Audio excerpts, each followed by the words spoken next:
माता सीता यदि चाहती तो कर सकती थीं रावण को भस्म, लेकिन इस वचन से बंधी हुई थी माता सीता। माता सीता को साक्षात लक्ष्मी माना जाता है। वे श्री राम की ही तरह शक्तिशाली हैं। वे चाहती तो रावण को उस वक्त भस्म कर देती जब वह हरण करने आया था। वे चाहती तो अशोक वाटिका में पहुंचकर भी रावण को भस्म कर देती या उसका किसी भी वक्त वध कर देती। लेकिन माता सीता ने ऐसा क्यों नहीं किया, जबकि वो तो खुद ही आत्मरक्षा में सक्षम थीं। वास्तव में माता सीता स्वयं शक्ति स्वरूपा थीं। मान्यता के अनुसार कहते हैं कि जब सीता जी ससुराल आईं तो उन्होंने सबसे पहले ऋषि मुनियों और परिवारजनों के लिए खीर बनाई और दशरथ सहित सभी को परोसी। जब वे उन्हें खीर परोस रही थीं, उसी समय तेज हवा का झोंका चला और सभी ने अपनी अपनी पत्तल संभाली।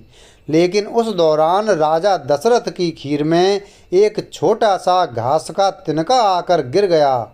माता सीता ने उस तिनकों को देख लिया था, परंतु खीर से वो तिनका सबके सामने कैसे निकालें, ये बड़ी दुविधा थी। तभी उन्होंने तिनके को दूर से घूरा और माता सीता की दृष्टि से ही वो तिनका पुनः उड़ा और हवा में ही राख बन गया।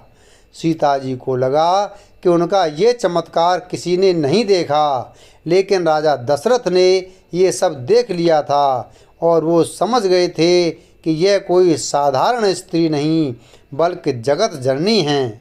उनके इस चमत्कार को देखकर वे डर भी गए थे।